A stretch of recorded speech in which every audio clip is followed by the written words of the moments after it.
जो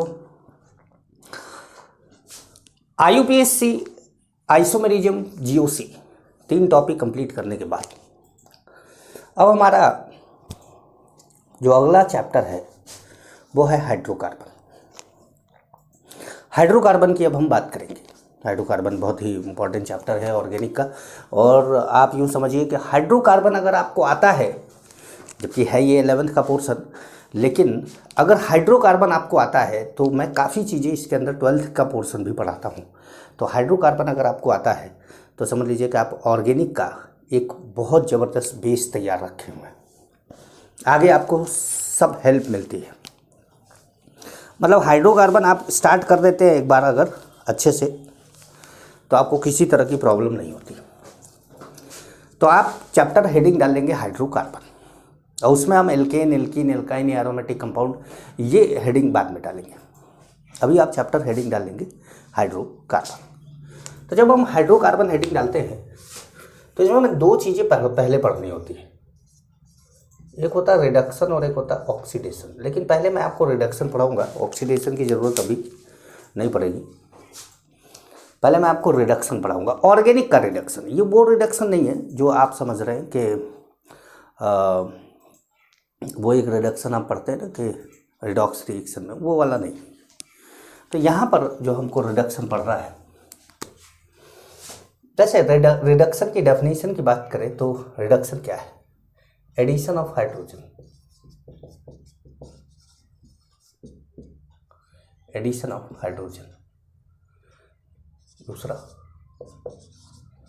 removal of oxygen. ठीक है। अब डिक्रीज इन ऑक्सीडेशन नंबर या गेन ऑफ इलेक्ट्रॉन आप लिखना चाहें लिख सकते हैं, लेकिन इन दोनों की ही जरूरत है हमें। Decrease in oxidation number, gain of electron. लेकिन हमें जो ज़रूरत है इस चैप्टर में वो इन दोनों की ज़रूरत है। ये तो रिडॉक्स में जब हम जाते हैं तब की बात आती है, रिडॉक्स चैप्टर पढ़ते हैं तब आता है। अभी हमको इन सब पे फोकस नहीं करना है।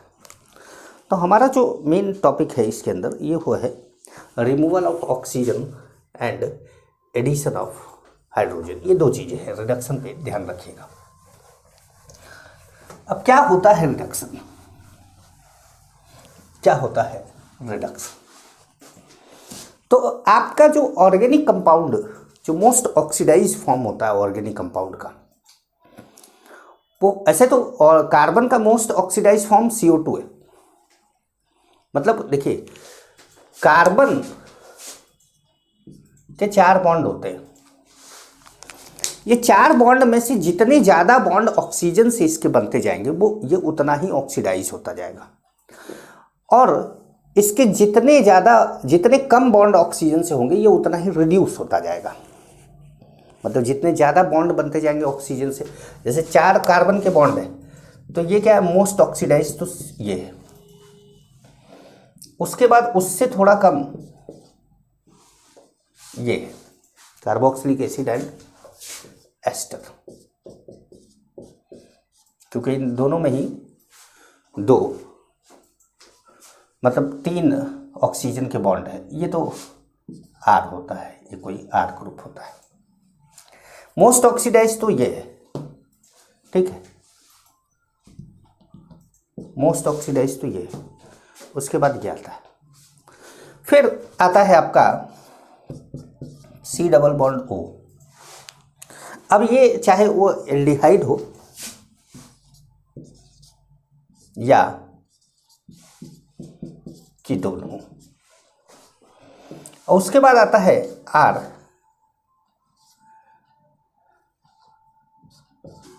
OH। मतलब कहने का मतलब है कि तो ये क्या हुआ? ये जैसे अल्कोहल है। अब ये प्राइमरी, सेकेंडरी या टर्सरी कोई अल्कोहल हो सकता है, या फिर ROR, ये क्या? ईथर है। यहाँ पर भी कार्बन के साथ एक ही बॉन्ड बना है, देखिए ऑक्सीजन का। इस कार्बन के साथ एक बॉन्ड है भाई, चाहे इस कार्बन के साथ एक बॉन्ड है, यहाँ पे कार्बन के साथ एक बॉन्ड है भाई, इधर तो हाइड्रोजन है। यहाँ पे कार्बन के साथ 2 बॉन्ड है, यहाँ कार्बन के साथ 3 बॉन्ड है और यहाँ कार्बन के साथ 4 बॉन्ड है। तो हमको ये बनाने का मतलब है रिएक्शन नहीं कराना, ये तो बनाने के लिए हमको माचिस लगा देना है और वो जल जाएगा। ये बनाना ऑर्गेनिक की रिएक्शन कराना ज़रूरी नहीं है। हमको रिडक्शन में क्या करना है हमको कि ज़्यादा बॉन्ड वाले ऑक्सीजन से, मतलब ज़्यादा बॉन्ड ऑक्सीजन से जिसमें बना है उससे कम बॉन्ड ऑक्सीजन वाले की तरफ ले जाना है। ज़्यादा बॉन्ड वाले से मतलब ऑक्सीजन के जिसमें ज़्यादा बॉन्ड बने हैं वो मोस्ट ऑक्सीडाइज हुआ और जिसमें कम बॉन्ड बने हैं वो मोस्ट रिड्यूस्ड हुआ। अब जैसे ऑक्सीजन का बॉन्ड ही ना बना हो, ऑक्सीजन का बॉन्ड ही ना बना हो भाई, ये भी एक तरीका है कि एल्केन बना दिया आपने ये।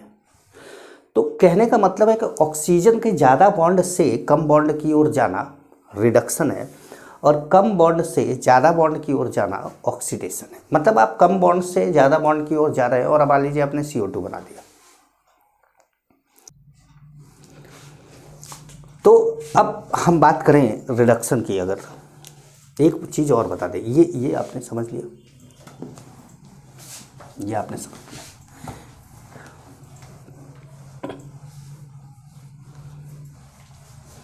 अब जैसे नाइट्रोजन है RN, तो यहाँ नाइट्रोजन के 3 बॉन्ड है,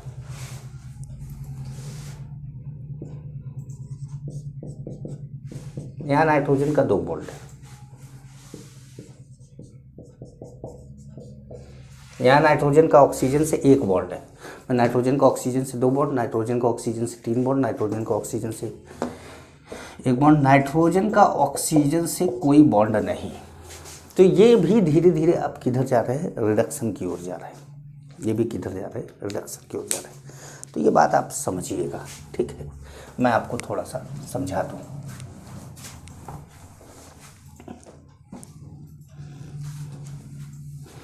मैंने बोला कि CO2 हम नहीं लेंगे यहाँ पर अभी। CO2 का मतलब तो सीधे होता है कि CO2 का मतलब सीधे है कि जलाया जा रहा है। तो हमने मान लीजिए कि C डबल बॉन्ड OH ले लिया, ठीक है, डबल बॉन्ड OH ले लिया और यहाँ पर हमने हाइड्रोजन इसको दे दिया। तो इसने क्या करा, एक हाइड्रोजन यहाँ डाल दिया, एक हाइड्रोजन यहाँ डाल दिया और इसने बनाया RC डबल बॉन्ड OH, एक हाइड्रोजन यहाँ और एक हाइड्रोजन यहाँ, प्लस क्या H2O। अब जब इस पे आप हाइड्रोजन देते हैं तो ये क्या करता है कि एक हाइड्रोजन यहाँ दे देता है, एक हाइड्रोजन यहाँ दे देता है और ये बनाता है RCH2OH। भाई O पर एक हाइड्रोजन आया, OH बन गया और यहाँ पे एक हाइड्रोजन आया तो ये CH2 बन गया। तो ये एक तरीके से क्या हो रहा है कि मेरा कहने का मतलब है कि एसिड से एल्डिहाइड बनाना या एल्डिहाइड से एल्कोहल बनाना क्या है, रिडक्शन है।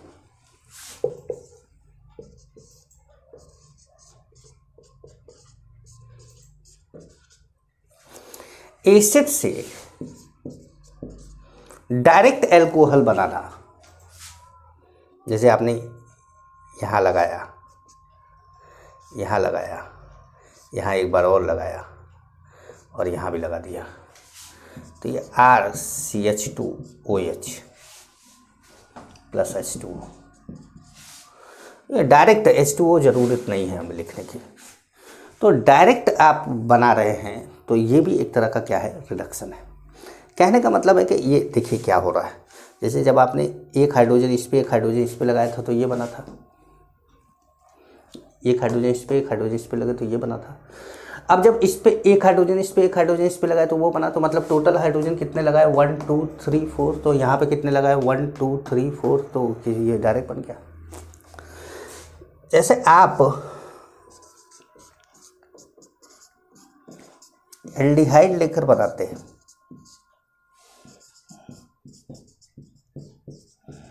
तो एल्डिहाइड के लिए क्या है, एक इधर लगा दिया, एक इधर लगा दिया, यह हाइड्रोजन जुड़ता है।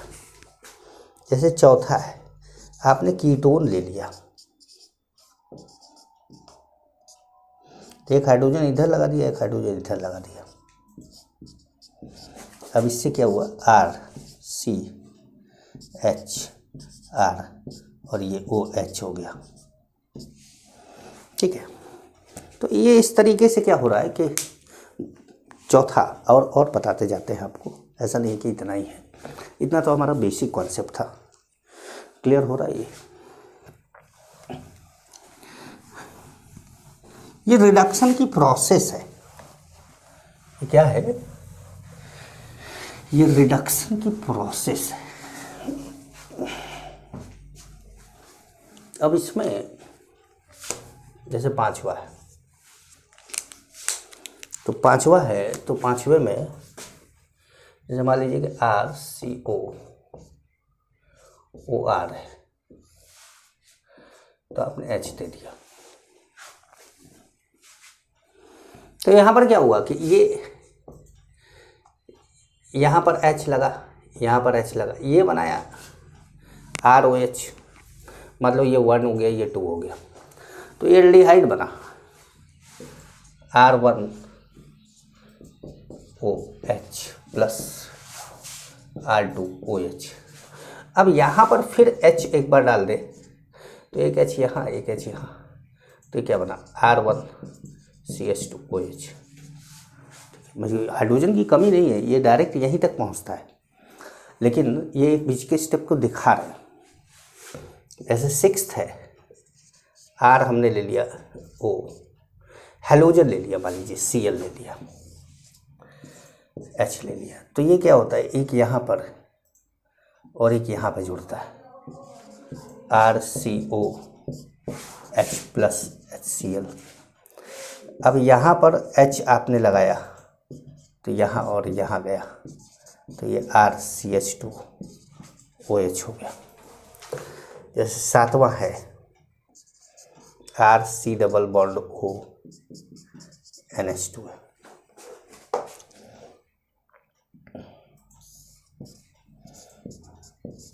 अच्छा, ये जानिएगा कि ये क्या है, एक एक्सेप्शनल केस है।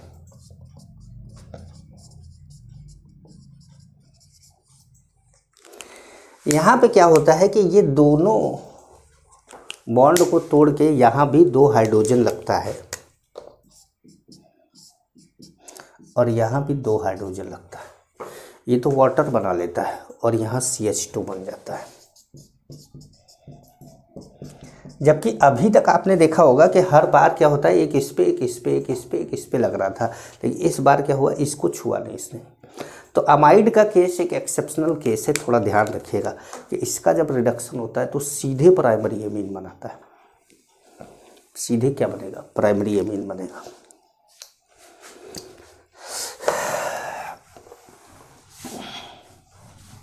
अमाइड का केस एक एक्सेप्शनल केस है। अच्छा, थोड़ा सा अजीब लग रहा होगा कि सर क्या पढ़ा रहे हैं, बस चिंता मत करिए, एक लेक्चर ये पूरा देखिए और बस रिदम में आ जाएंगे। मुझ पर ट्रस्ट रखिए, अभी तक आपने रखा है और अभी तक आपको मज़ा ही आया है। ऐसा तो है नहीं कि आपने ऑर्गेनिक पढ़ा तो जैसा कि रिव्यू आपका मिलता है मुझे, तो उस हिसाब से मैं बता रहा हूँ, तो आप चिंता मत करिए, बस चलते जाइए मेरे साथ, मज़ा आने वाला है, बहुत मज़ा आने वाला है, बहुत मज़ा आने वाला है। तो अब जैसे आठवां है,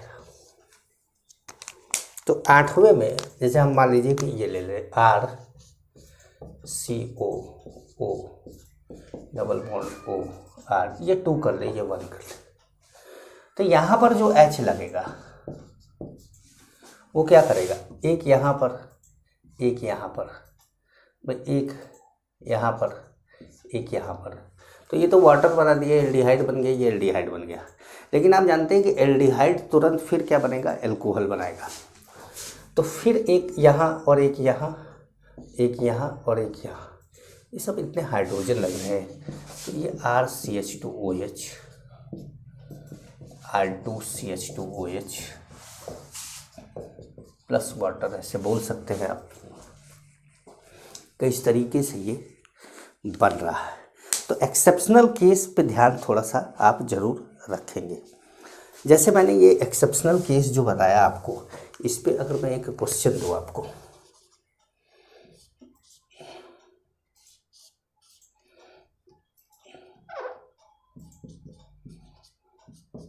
तो ये भी क्या है, देखिए अमाइड है, ये भी अमाइड है। तो यहाँ अगर आप रिडक्शन कराते हैं तो कुछ नहीं करना है, इसको हटा देना है और इसको ऐसे बना देना है, ऐसे बना देना है। जैसे एक और दे दें आपको,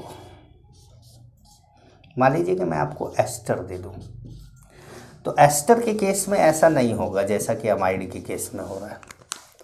एस्टर के केस में क्या होगा, एस्टर के केस में यार बार बार ये टूटेगा, ये टूटेगा, ठीक है। यहाँ हाइड्रोजन लगेगा, यहाँ हाइड्रोजन लगेगा, यहाँ हाइड्रोजन लगेगा, यहाँ एक बार और हाइड्रोजन। कितने हाइड्रोजन लग गए, 4 हाइड्रोजन। ये तो तोड़ने का निशान है।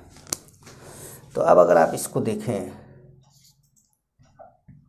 तो ये कुछ इस तरीके से बनता है।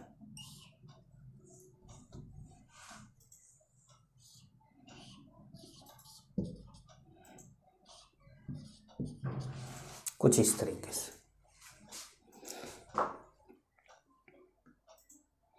एक मिनट, कितने कार्बन है गिन लिया जाए।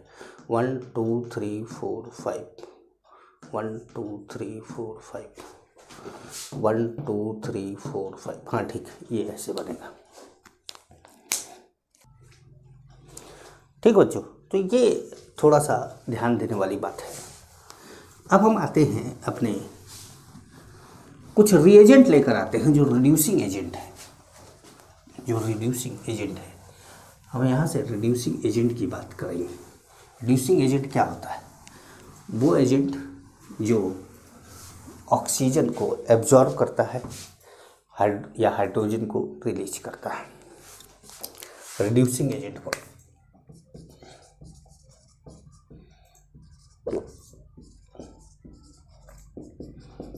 ठीक है,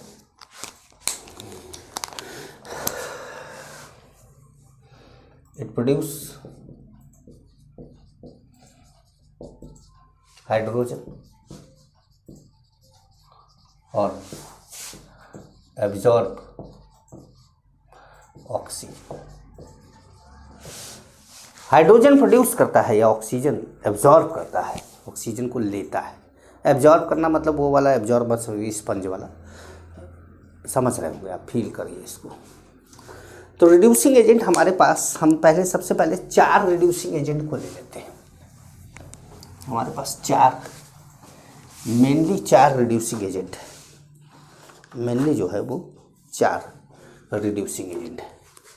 इन 4 रिड्यूसिंग एजेंट को समझने के लिए सबसे पहले आपको इधर लिखना पड़ेगा रिएक्शन।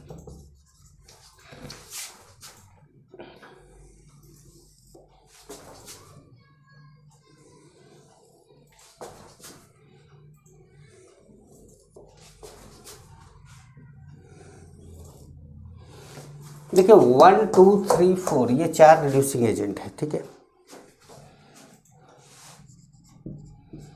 H2Ni, Ni लिख सकते हैं या H2 and Ni platinum palladium कुछ भी ले सकते हैं इसमें, ठीक है। यहाँ पर आप लेते हैं LiAlH4,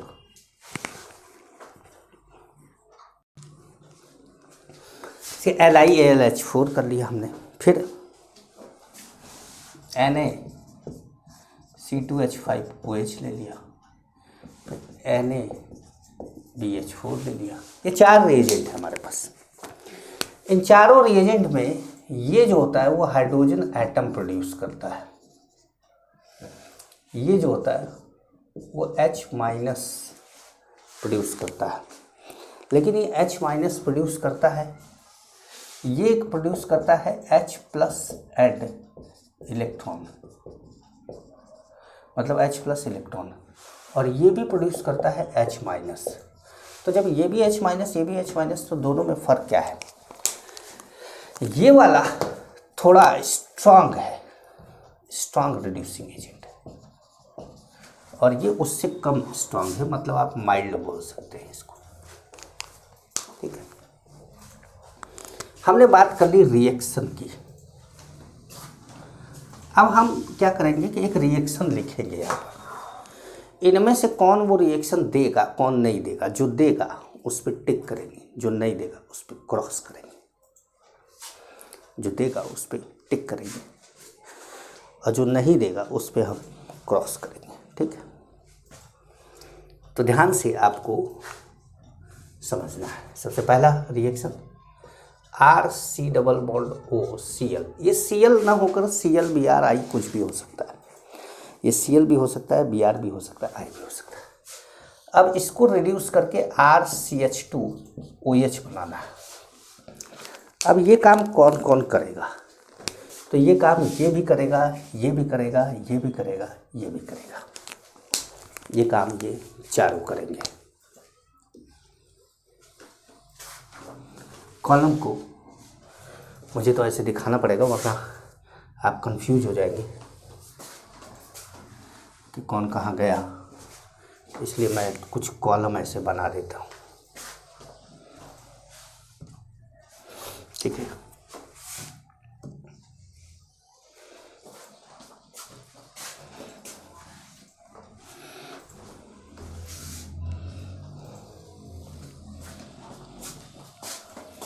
मैं ज़रूरी नहीं हो कि सीधी लाइन खींची जाए, मैं तो इसे चल रहा हूँ, सीधा नहीं खींच पा रहा हूँ। आपके कॉपी में तो लाइन रहती है पहले से, आप लोग तो इस मामले में भाग्यवान हैं। लाइन आपको भी बोर्ड पे खींचना पड़े तो आप सोच रहे होंगे सर आपसे सीधी तो मैं ही खींच दूंगा। तो बेटा मैं जानता हूँ तुम लोग को, तुम लोग कितने बड़े आर्टिस्ट हो, है ना। आपको सारा आर्ट दिखाना है अपने एग्ज़ाम में, लाइन खींचने में नहीं।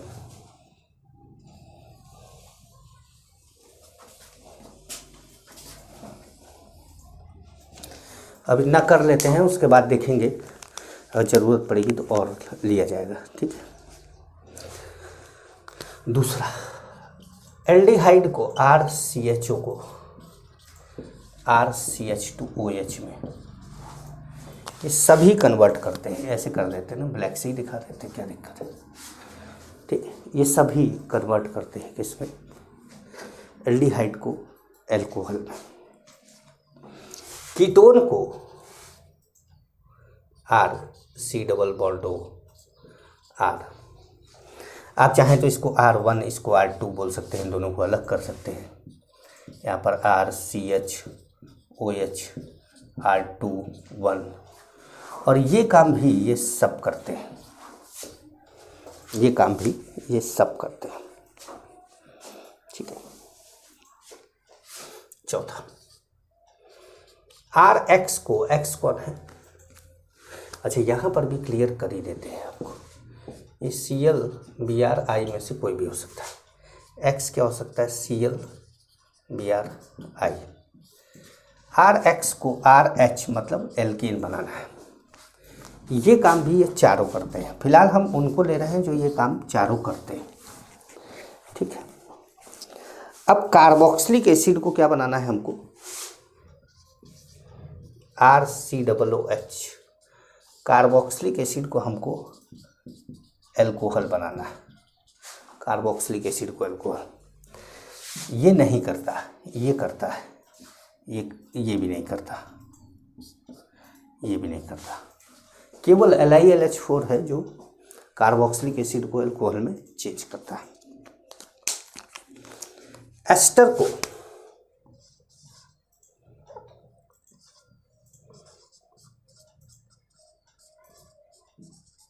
मान लो ये 2A1 कर दिया, RCH2OH कर दिया प्लस R2OH कर दिया। ये काम केवल दो लोग करते हैं, एक Na इथाइल एल्कोहल और दूसरा Na-इथाइल अल्कोहल, और दूसरा क्या है LiLH4, ठीक है। अब बाकी जितने भी आपको दिखेंगे ज़्यादातर मतलब कार्बोक्सिलिक एसिड या उसके डेरिवेटिव वाले। 7वां C double bond O O C double bond O R 2 कर ले 1 कर ले, और इसको दिखा देते हैं R1CH2OH प्लस R2CH2OH। ये केवल LiLH4 करता है, बाकी कोई नहीं करता।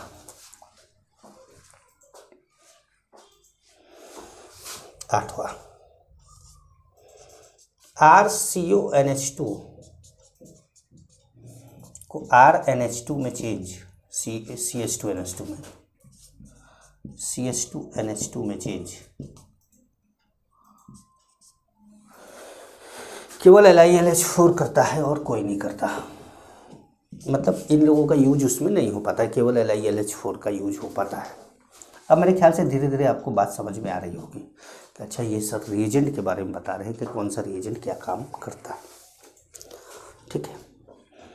अब जैसे 9वां C डबल बॉन्ड C है एल्कीन, उसको एल्केन में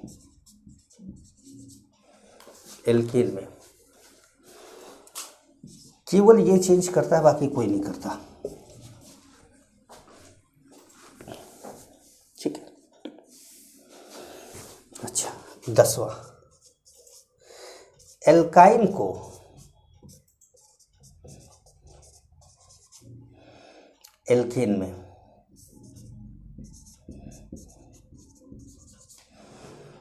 केवल ये चेंज करता है, बाकी कोई नहीं करता, केवल ये चेंज करता है, बाकी कोई नहीं करता। तो ये कॉलम है, इनको आप याद रखेंगे। वैसे क्लास में मैं रहता हूँ तो ऑफलाइन क्लास में रहता हूँ तो मैं याद करा देता हूँ, लेकिन ऑनलाइन क्लास में तो ये आपका काम हो जाता है कि आपको याद करना रहता है इसको। अब कोशिश करिएगा कि ये याद हो जाए आपको, ठीक है। मैंने इस तरीके से लिखा ही है ताकि आपको याद हो जाए। जैसे मैंने स्टार्टिंग के 4 जो लिखे हैं वो सब करते हैं। एस्टर वाला जो है वो केवल, इसको बाउमन ब्लैंक रिडक्शन बोला जाता है। 1 मिनट,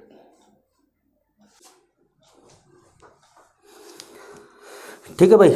तो ये हमारा है, इसको ही आपको याद करना पड़ेगा, ये ध्यान रखना है। मिटाना भी बहुत ढेर सारा है मुझे।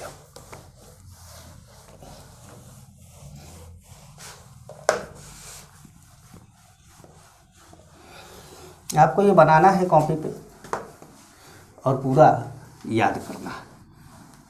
जब आपको याद हो जाएगा तो यहीं से तो लड़ाई चालू होती है, असली लड़ाई। मज़ेदार चैप्टर, अभी तो मज़ेदार है और अभी तो थोड़ा याद करता है, आगे थोड़ा मज़ेदार आएगा, फिर याद करना पड़ेगा, फिर मज़ेदार आएगा, फिर याद करना पड़ेगा। इस तरीके से चलेगा चैप्टर। असली जो चैप्टर में मज़ा आता है वो एल्कीन में आता है, ज़्यादा मज़ा आपको एल्कीन में आएगा। वहाँ पर आपको रीअरेंजमेंट कराना पड़ेगा, वहाँ पे आपको एडिशन कराना होगा, वहाँ अलग अलग तरह के रूल लगाने होंगे, स्टेबिलिटी के कॉन्सेप्ट लगाने होंगे।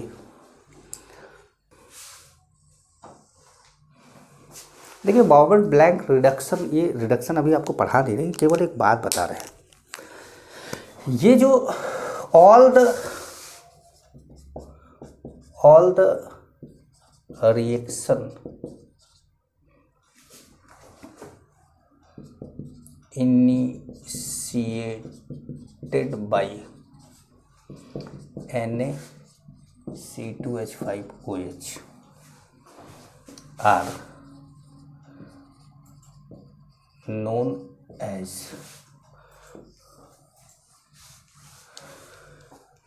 जितने भी रिएक्शन Na(C2H5OH) से इनिशिएट होते हैं या रिड्यूस होते हैं उन सबको बाउमन ब्लैंक रिडक्शन बोला जाता है। तो इस बात को ध्यान रखिएगा, क्योंकि कई बार ये नाम आता है तो लोगों की हालत ख़राब हो जाती है कि ये क्या है, और जबकि मैंने कॉलम में सब बता दिया।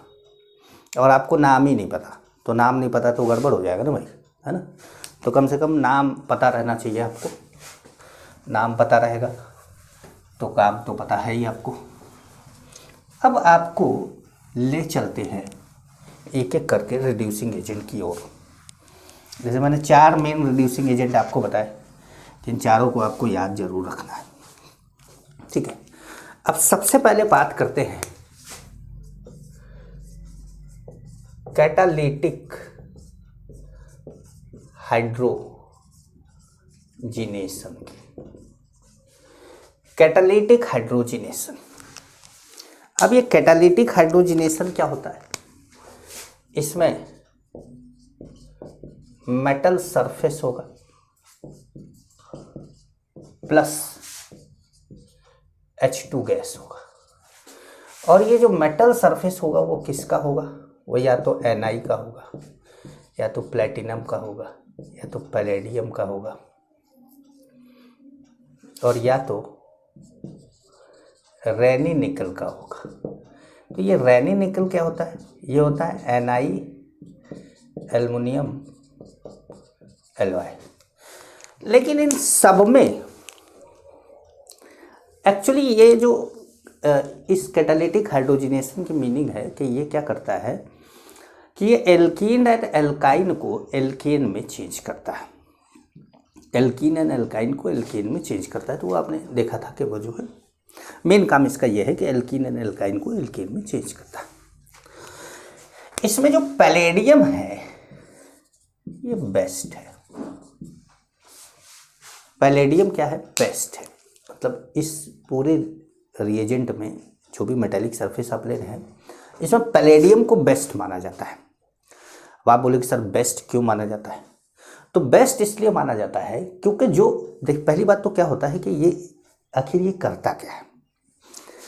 तो होता क्या है कि ये मेटल का जो सरफेस है इसमें छोटे छोटे छेद होते हैं, छोटे छोटे से छेद होते हैं, पोर्स होते हैं।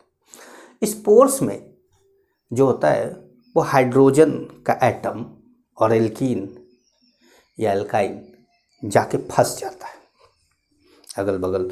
इधर एल्कीन हाइड्रोजन, मान लो एल्काइन अभी छोड़ दे, एल्कीन हाइड्रोजन ऐसे करके फंस जाता है अगल बगल।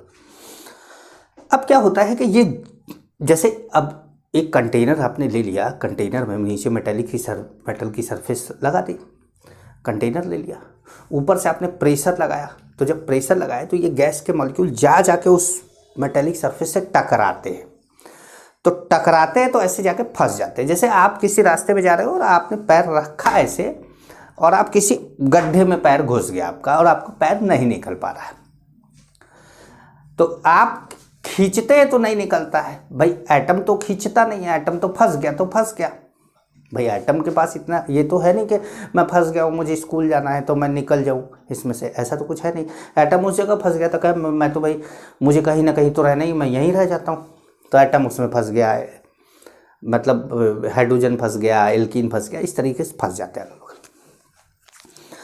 अब कुछ एनर्जी ऑप्टिमम टेम्परेचर देने पर इनके बीच का बॉन्ड टूटता है। अब बॉन्ड टूटता है तो आप जानते हैं कि एल्कीन में पाई बॉन्ड जो होता है भाई, आप जानते हैं कि पाई बॉन्ड वीकर होता है कंपैरेटिवली सिग्मा बॉन्ड के। तो जब आप एनर्जी देते हैं तो पहले पाई बॉन्ड टूटता है। उस पाई बॉन्ड टूटने से जो कार्बन की वैलेंसी खाली होती है उस पर हाइड्रोजन टूट के जाके जुड़ जाता है, और इस तरीके से एल्कीन से एल्केन बन जाता है। और यही काम एल्काइन में भी होता है, पाई बॉन्ड वहाँ पे 2 टूटते हैं और हाइड्रोजन जाके जुड़ जाता है। तो ये फंसते हैं जब जाके छेद में। तो जैसे मान लीजिए छोटा गड्ढा है और आपका पैर है, पैर का जो है तलवा जो आपका पैर का है वो बड़ा है, तो आपका पैर रख के आप निकल गए, कुछ नहीं हुआ, ठीक है। और बड़ा गड्ढा है तो आपका पैर घुसा और आप निकाल दिए कि भाई बड़ा गड्ढा है। लेकिन अगर एक ऐसा गड्ढा हो जिसमें कि आप पैर घुसे और फंस जाए टाइप का, निकल ना पाए, तो वो एक ऐसा गड्ढा बनाया जाता है जिससे कि आपको फंसाया जा सके। तो पैलेडियम का जो पोर का साइज है, जो छेद का साइज है, वो कुछ ऐसा ही होता है साइज, जिससे कि ये मॉलिक्यूल बिल्कुल फिट हो जाते हैं उसमें। और जब बिल्कुल फिट हो जाते हैं तो रिएक्शन थोड़ा आसान हो जाता है। जैसे छोटा है गड्ढा तो फंसा ही नहीं, अब बड़ा है तो फंस के निकल गया। तो ऐसा गड्ढा हो कि फंसे और निकल ना पाए तो वो ज़्यादा अच्छा है, तो वो पैलेडियम में होता है। अप्रोप्रिएट साइज्ड पोर होते हैं इसमें, because it has appropriate sized pore. या आप लिख सकते हैं कि बेस्ट क्यों है, because it has appropriate sized pore होते हैं। ठीक है, अब जैसे एल्कीन आपने ले लिया,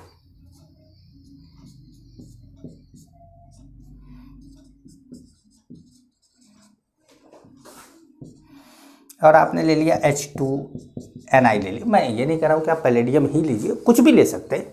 मैंने ये बोला कि इसमें बेस्ट पैलेडियम होता है। तो ये क्या कर रहा है कि ऐसे करके एल्केन बना दे रहा है। या आपने एल्काइन ले लिया, तो ये क्या कर रहा है,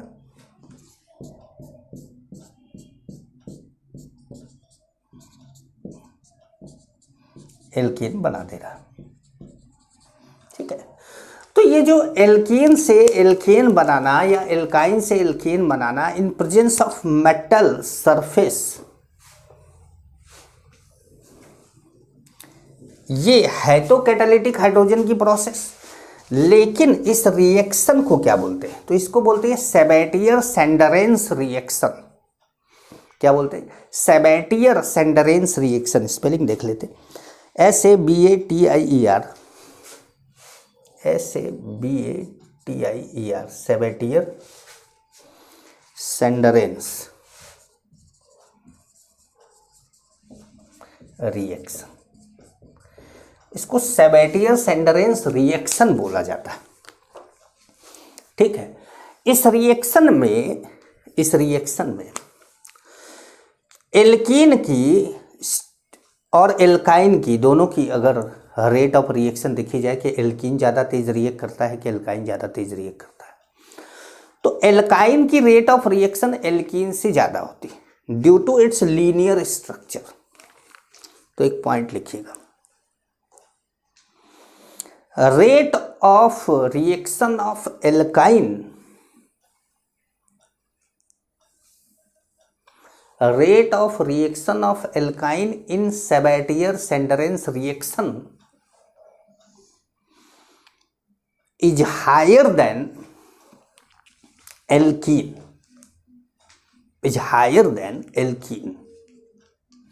because alkyne has linear structure।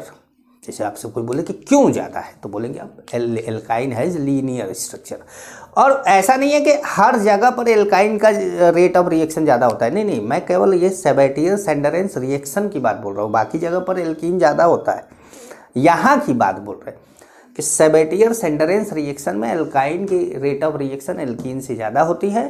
क्यों? क्योंकि इसका लीनियर स्ट्रक्चर होता है। ठीक है, अगला पॉइंट लिखिएगा,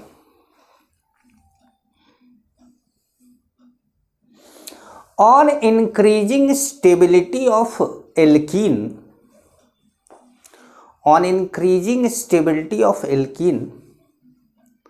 rate of reaction decreases।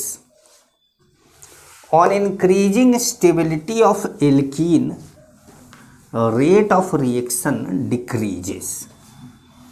Alkene की स्टेबिलिटी बढ़ने पर रेट ऑफ रिएक्शन क्या होता है, घटता है।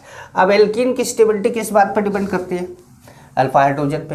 अल्फा हाइड्रोजन जितना ज़्यादा होगा उसकी स्टेबिलिटी ज़्यादा होगी, स्टेबिलिटी ज़्यादा होगी तो रेट ऑफ रिएक्शन क्या होगा, कम होगा। तो आप बोलेंगे कि रेट ऑफ रिएक्शन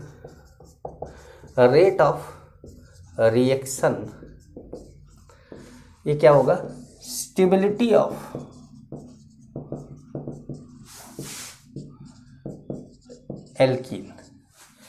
एल्कीन जितना ज़्यादा स्टेबल करते जाओगे रेट ऑफ रिएक्शन उसका उतना ही घटता जाएगा। तो अगर हम रेट ऑफ रिएक्शन की बात करें,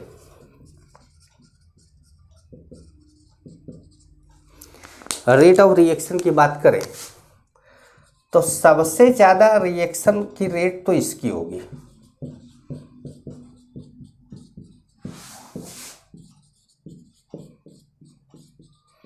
आपको याद होगा मैंने स्टेबिलिटी का ऑर्डर बताया था आप लोगों को।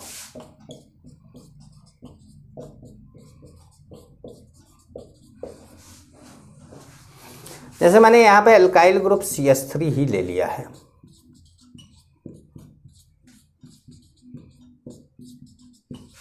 ठीक है। अब यहाँ पर एक चीज रह गया ना, एक चीज रह गया, एक मिनट।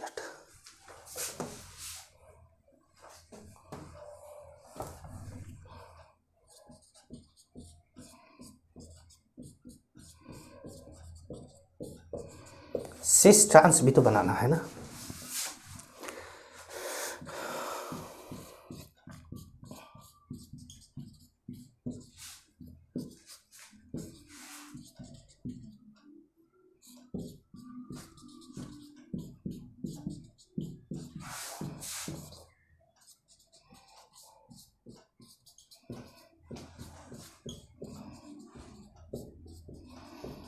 तो ये रेट ऑफ रिएक्शन है, देखिए जैसे सबसे ज़्यादा स्टेबल ये है तो सबसे कम रेट ऑफ रिएक्शन इसी की होगी, सबसे कम स्टेबल ये है तो सबसे ज़्यादा रेट ऑफ रिएक्शन इसी की होगी, ठीक है। अच्छा, एक बात और ध्यान रखिएगा कि जो कैटालिटिक हाइड्रोजिनेशन होता है of alkene and alkyne, catalytic hydrogenation of alkene and alkyne जो होता है वो एक सिन एडिशन होता है, SYN सिन एडिशन होता है, ठीक है। तो एक पॉइंट लिख लीजिएगा, catalytic hydrogenation of alkene and alkyne, catalytic hydrogenation of alkene and alkyne, alkene and alkyne is a sin addition, is a sin addition,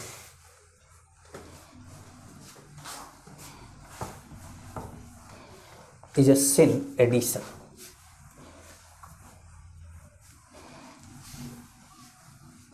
sin addition, sin addition, that means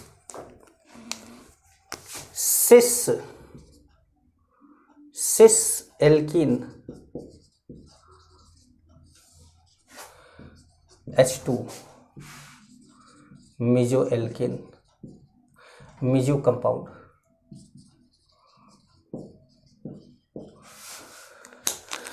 and trans alkene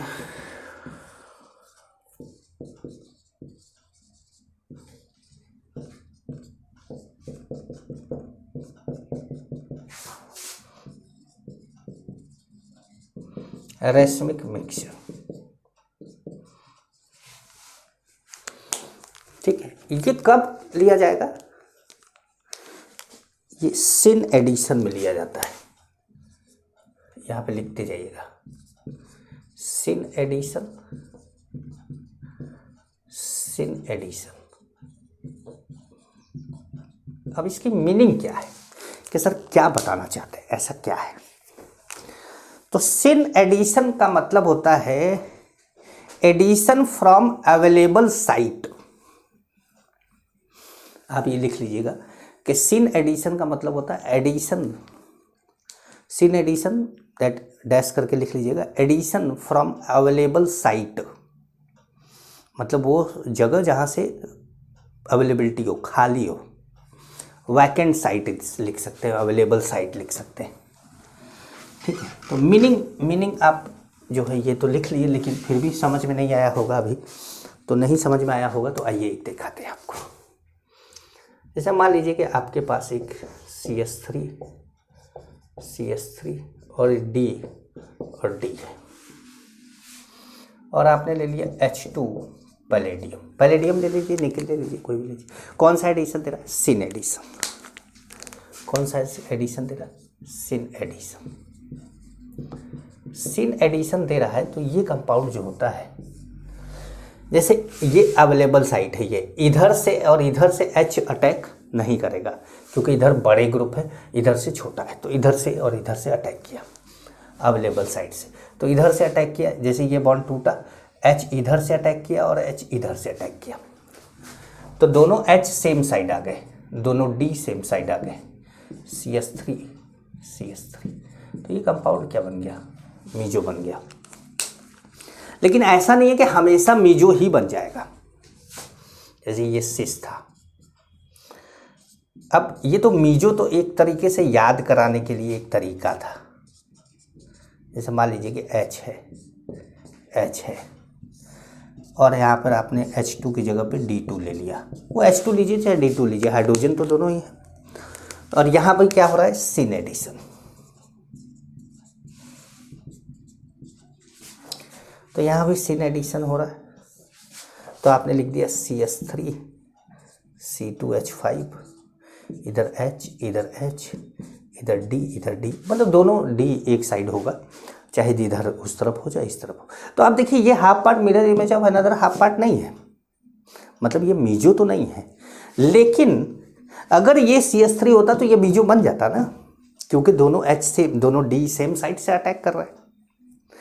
तो ये meso ना होकर meso, मतलब meso वाला दिमाग में concept रखिएगा कि मीजो वाला कॉन्सेप्ट कब बनता है, जब दोनों चीज़ें सेम साइड हो, एक ही साइड हो। जैसे दोनों H सेम साइड है, दोनों D सेम साइड है, तो ये मीजो बन सकता है। लेकिन ये दोनों सेम रहेंगे तब ना मीजो बनेगा। अब जैसे ये दोनों सेम थे तो मीजो बन गया था, ये दोनों सेम नहीं है तो मीजो नहीं बना। लेकिन याद करने के लिए तो हम यही बोलेंगे कि सिस जो होता है वो मीजो बनाता है। अब ये दोनों सेम नहीं है तो मीजो तो नहीं बना, लेकिन अब रेशमिक भी तो नहीं बोलेंगे। तो कुछ ऐसा बनेगा कि मतलब दोनों ग्रुप सेम साइड अटैच्ड होगा। ठीक है। अब जैसे ट्रांस है, मान लीजिए आपने ट्रांस ले लिया। अब ट्रांस में जैसे मैं दिखाऊं आपको कि ट्रांस में क्या हो रहा है। जैसे मान लीजिए कि आपने ले लिया C double bond CH3 H और H। चलिए यहाँ पे D ले लेते हैं, यहाँ पे D2 ले लिया। ठीक है। तो अब यहाँ भी क्या होगा कि एक D यहाँ से जुड़ेगा और एक D यहाँ से जुड़ेगा, मतलब दोनों D एक दूसरे के अपोजिट रहेंगे। तो अब दोनों D एक दूसरे के अपोजिट जब रहेंगे, जैसे एक D यहाँ कर दिया, एक D यहाँ कर दिया, एक H यहाँ कर दिया, एक H यहाँ कर दिया, ये CH3 कर दिया, एक CH3 कर दिया, तो भाई ये D, तो ये कंपाउंड जब टूटेगा तो ये बना है, तो इसी का मिरर इमेज वाला कंपाउंड भी तो बनेगा। मतलब चांस तो ये भी है कि या तो D ऐसे हो या तो D ऐसे हो, दोनों चांस है। तो दोनों चांस है तो दोनों बनेगा। तब दोनों बनेगा तो देखो दोनों ही कंपाउंड है, दोनों ही ऑप्टिकली एक्टिव है, क्योंकि both are optically active. Meso form तो कोई नहीं है, बोथ आर ऑप्टिकली एक्टिव। तो ये दोनों मिलाकर क्या बन गया, रेशमिक मिक्सचर।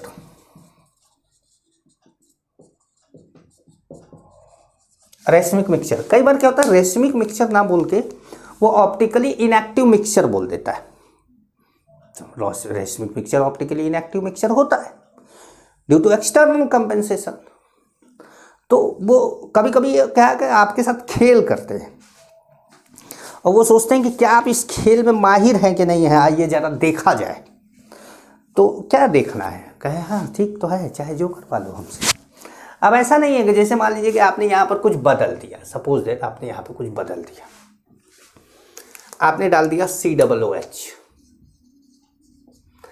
तो भैया COOH को पहले COOH को मेटल और हाइड्रोजन तो रिड्यूस करते नहीं, उसको तो LiLH4 करता है। तो COOH का तो कुछ होना नहीं है, COOH की तरह रहना है भाई, COOH की तरह रहना है। तो ऐसे आपने कर दिया कि भैया COOH की तरह रहेगा, ऐसे रहेगा। लेकिन बनेगा क्या, रेशमिक मिक्सचर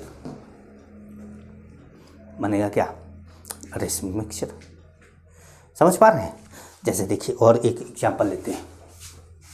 एग्जाम्पलों की अपने पास बौछार है, भरमार कह सकते हैं, भरमार है हमारे पास, एग्जाम्पल की भरमार है। जैसे आइए एक और एग्जाम्पल लिया जाए। जैसे मान लीजिए कि आपके पास कोई कंपाउंड है ऐसे, और इस पर आप डाल देते हैं D2Ni। ठीक है, D2Ni। सिन एडिशन लिखने की जरूरत नहीं, अब आपको याद करना पड़ेगा कि ये सिन एडिशन होता है। तो अब तो ये क्वेश्चन हो गया। ठीक है, अब इसका आंसर क्या होगा, तो सॉल्यूशन तो सॉल्यूशन क्या होगा? तो हम जानते हैं कि इसके अंदर एक H और एक H तो है पहले से। जब हमने इसमें D2Ni डाला तो देखिए ये और ये दोनों H सेम साइड है, तो ये क्या हो गया? सिस हो गया, सिस हो गया। तो ये कुछ इस तरीके से बनेगा कि दोनों H सेम साइड चले जाएं,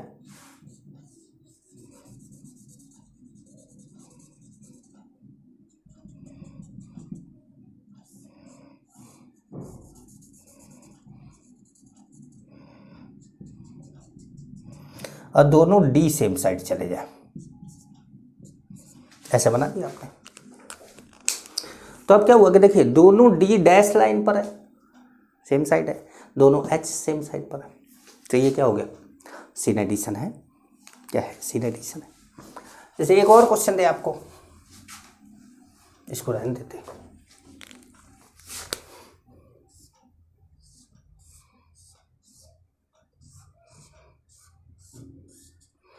और जैसे आपको ये दे देते हैं। अब ये क्या, ये क्या, ये इधर और ये इधर, तो ये क्या हो गया? ट्रांस हो गया। ये क्या था? सिस था। तो अब इसका सॉल्यूशन जब हम लिखेंगे, इसका सॉल्यूशन लिखेंगे तो इसको कैसे लिखा जाएगा?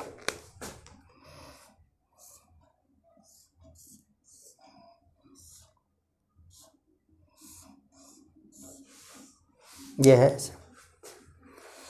तो अब इसको जब हम डालेंगे तो यहाँ पर देखिए एक H ऊपर की साइड जा रहा है और यहाँ पर एक H नीचे की साइड जा रहा है, ऐसे।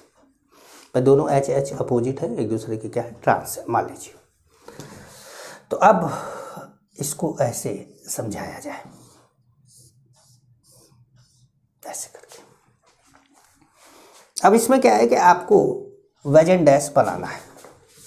तो आपने क्या करा कि भाई ऐसे बना दिया, एक डैश बना दिया, एक वेज बना दिया, इसमें भी एक डैश बना दिया और एक वेज बना दिया। ठीक है। अब दोनों डैश पे या दोनों वेज पे सेम ग्रुप रख लीजिए। जैसे मान लीजिए कि दोनों डैश पे आपने क्या कर दिया? H रख दिया और दोनों वेज पे आपने D रख दिया। तो ये इस तरीके से आपका क्वेश्चन तैयार हो गया। ठीक है। तो ये प्रैक्टिस आपको करनी पड़ेगी इसकी। अब अगली क्लास में मिलेंगे तो लिंडलार कैटलिस्ट और बर्च रिडक्शन की बात करेंगे। थोड़ा सा इंपॉर्टेंट मज़ेदार चीज़ है वो, तो उसको अगली क्लास से स्टार्ट करेंगे। ठीक है।